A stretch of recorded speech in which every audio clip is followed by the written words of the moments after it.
What's up, YouTube? Zero here. Welcome to the place where gamers, witches, wizards, and superheroes unite. Today, I'm going to be doing a quick recap of the Call of Duty League 2021 Major 1 tournament. Now, I'm going to be talking about, of course, the winners and some big surprises that happened throughout this tournament. I'm also going to talk about future implications of the league and kind of where some of the teams should go from here. But I'm going to get into that in further detail in future videos. So without further ado, let's get into the recap. So you can see the recap, you can see the final bracket on the screen. FaZe were able to take down Empire in the final of this Major 1 tournament. Let's talk about FaZe first, because them winning was not the surprise, but how dominant they won was a pretty big surprise. So they only had 3 games. This was because they did win their group play. They went 5-0 in group play to capture that number 1 seed and ended up with a bye in the winner's bracket. Because of that and their successive wins, they were able to only play 3 games. So they beat the Gorillas 3-0, Empire 3-0, and then Empire again 5-2. So just how dominant they were was pretty shocking. Maybe not against the Gorillas, but against the Empire. And that's another shocking thing, is just that the Empire could not muster anything against FaZe. It's not as though the Empire played bad in this tournament. They were able to beat Optic 3-2. They were able to beat the Subliners 3-0. They just could not muster anything against FaZe. So the Empire need to clean up some things from a future perspective going into the future. They just need to clean up some things. I don't think a team like the Empire is going to make a lot of moves to the roster, but something that they need to clean up is just some of the mistakes so they can play a closer game to FaZe. FaZe, not really much you're going to do. You're going to sit back, you're going to enjoy this victory and continue moving forward with this team, continue working hard. So as a FaZe fan, I'm very happy about that. Another huge surprise is the Subliners. We knew how good they could be, but throughout group play, we've seen them make a ton of mistakes that have cost them games. This first game, losing 3-0 to Optic, they also made a bunch of mistakes. And not that they didn't make mistakes throughout their run in the losers bracket, but they were able to bounce back from them against some of these teams and take them out. They even had a nice 3-0 win here, a revenge win against Optic in round 5 to send them into the top 3. I think another surprise here is I'm going to talk about, because I just mentioned them, Optic. A lot of people projected Optic to win the final. I know a lot. I think I saw a poll, and out of the top 3 teams, the poll had FaZe, Optic, Empire, and then an other category. And I think Optic led that poll, like 25% or something of voters responded with Optic. So a lot of people did think Optic was going to win. Now that has to be taken with a grain of salt, because there are a lot of Optic fans who are probably a little biased, but still, them finishing in 4th, especially losing 3-0 to a Subliners team that they 3-0'd previously in this tournament, was a little bit of a surprise. I actually had Optic here beating Empire, so it was a surprise to me as well that they weren't able to beat Empire. But I'm sure Optic, again, not a team that's going to change their roster, so they just have to clean up some of the mistakes. Same thing with the Subliners. These top 4 teams, really, it's just about cleaning up your mistakes. If you didn't win, FaZe just has to continue what they're doing. You're not going to make a roster move if you're up here. Another surprising team was the Thieves. After finishing 4-1 in group play, coming out against the Gorillas and getting 3-0'd, that was extremely shocking. Dropped them down to the losers bracket, where they were able to beat the Ultra, but the Ultra haven't been having a good season, so this wasn't too shocking. And then not really mustering much against Optic to finish in that 5-6 range in the tournament. It was good to see that the Mutineers and Ultras started getting their footing. These are 2 teams that in the past we know how good they can be. They just haven't been able to really find their footing in group play. So they started to get it back. You see the Ultra with a nice win against the Rocker. The Mutineers had a couple of good decent wins and then played the subliners extremely close. It looked like Skies and Awakening were really starting to waken up and get that footing and start doing much better. So I hope that we see two good things out of these two teams in the future, because we know they can be good, and it's always good when the league is going back and forth and extremely competitive. So from those two teams, I'm not sure you're really going to see any roster moves just yet. Probably going to wait to see how they do in this upcoming group play and Major 2 tournament before, if they do make any roster moves. They probably want to wait because they are doing better and working better as a team. And then to some of the other teams, the Gorillas kind of shocked us by beating Thieves, but no team could muster anything against FaZe, so really that's not surprising. And then losing to the Subliners. Again, the Subliners are a very good team. I don't think you're going to see any moves out of the Gorillas just yet based on their 5 to 6 placement. They're another team that's probably going to see how they do in group play in the Major 2. And I'm going to talk about why some of these teams may make a move or two in a second, but let's finish talking about the bracket. Then finally, your bottom 4 teams. You have the Surge, Ravens, Rocker, and Legion.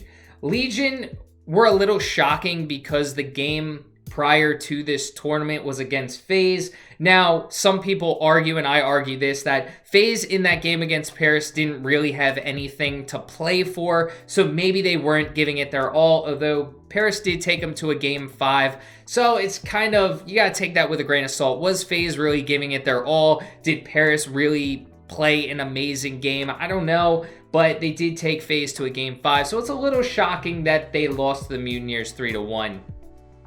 We'll see what happens with Paris. I'm not sure if they want to make a move or not, but they didn't do great in group play, and getting knocked out without winning a game in the tournament kind of leaves you up in the air if you want to make a move or not. Although, on a good note, Fire did do extremely well.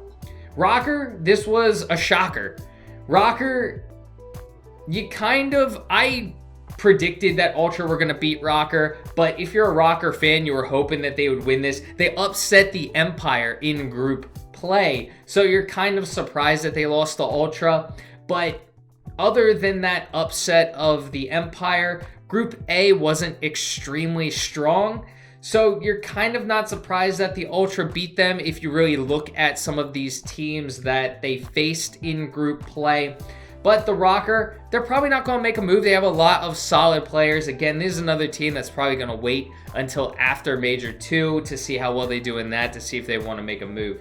Then you have these bottom 2 teams. The London Royal Ravens are just in disrepair right now. Zero is still not able to come over to the States to fill his spot on the team in which he was supposed to be a part of at the beginning of the season. Alex, unfortunately, had family matters that he had to go back to Europe for. And Alex, I hope everything is okay. But the day before this tournament started, Alex had to leave the team and Zed had to fill in. So despite the fact that this team had less than 24 hours of practice, they did well considering. I don't know if this team wants to make a move or not. They did well against the Ultra considering they didn't have a lot of practice with 2 fill-ins. Alex and Zero were supposed to be a part of their original roster, and instead of them in their roster, they had Zed and Parasite. I don't know if you want to make a move considering you looked pretty good against the Ultra. That's a team to watch out for. They may try and make a move though, because the bottom 4 teams don't get into the final championship at the end of the season, and we're about to look at those standings in a second. The Surge don't have any excuses. This is the roster they picked. They have 1 win, and it's against the winless Royal Ravens. So right now, I would make a move if I'm the Surge, but again, I'm going to come out with a video talking about moves and who I think should make moves and who I think they should drop and maybe pick up. So the Surge, I think, are a team that really do need to make a move at this point in time. So let's look at the pro standings after the group play and the major tournament. So why do these group standings matter? Well, at the end of the season is the championship tournament, and this standing right here, these standings, determine where you're going to be in that championship tournament. The bottom 4 teams do not make that tournament. So you're already at a disadvantage going into this Major 2. There are a bunch of majors going into this tournament, and all of these games, the group play, the majors, they all help you earn CDL points to determine the final standings. So these bottom 4 teams, you don't want to be here. You want to start winning. So Ultra, Paris, Surge, and Ravens, you gotta look to do something in this upcoming group play in Major, because you really don't want to dig yourself into a further hole. These top teams, the top 4 teams, were looking extremely good. You have a couple of these middle of the pack teams. You have Florida and Toronto who are on the up and up. They looked pretty good, so you don't want to be down here.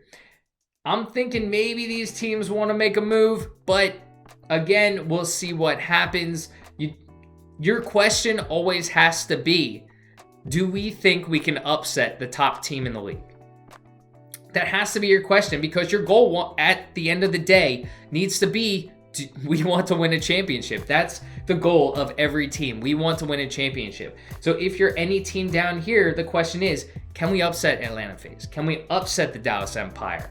So some of these up-and-coming teams, like I've said before, we've seen them do it last season. They have a lot of their roster back. In the Ultra and the Mutineers have half of their roster back. Both of these 2 teams started looking better in the tournament. So yeah, maybe you want to see what you can do in this next group play. Some of these bottom teams, though, I'm not sure look extremely good, and they may want to make a move. But this is how the standings are after that first tournament. You have FaZe, of course, undefeated right now, 8-0. The Empire looked pretty good. They have 2 losses. 2 of their 3 losses are to FaZe, so you really can't fault them for that. Then you have Optic, who did okay in the tournament. They placed top 4, and they did great in group play. The Subliners, who are looking really good. They're still inconsistent, but once they can start cleaning up those mistakes and start being more consistent, this is a team that everyone should really watch out for. And if anything happens to anyone on their roster, maybe one of their players starts doing poorly, they have Hydra waiting in the wings, and we've heard great things about Hydra. The Thieves were kind of up and down as well. They did great in group play and then not so good in the tournament. So I'm sure they're looking to bounce back in this next round of group play. The Gorillas didn't do well in group play, but did have that nice upset over the Thieves. So it's interesting to see. This is a team of veterans and Vivid. So we'll see how they do in the future. Apathy, Silly, Assault, all veteran players have championships under their belts.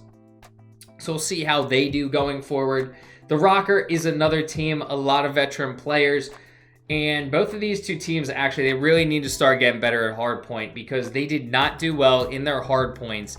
And you need to start taking some respawns if you want to compete against the top teams. They have done pretty well in Search and Destroys. The Rocker have done amazing in Search and Destroys. These 2 teams, again, mentioned it before, on the up and up. Be on the lookout for those 2 teams to start winning a lot more games. And then these teams, I don't have confidence in any of them. They can always prove me wrong. Again, the Ravens are in a weird spot, so it's hard to judge them right now because 2 of the players on their roster just aren't around. But we'll see what happens if they do make any moves.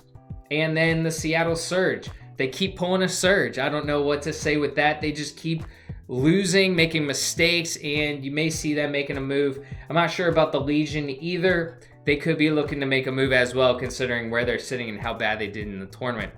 So that was a quick recap of the weekend and the final standings after the Major 1. I hope you all enjoyed this video, and if you did, feel free to give it a thumbs up and hit that subscribe button for more Call of Duty League content. I do a bunch of Call of Duty videos, so check those out as well. Well, until next time, peace.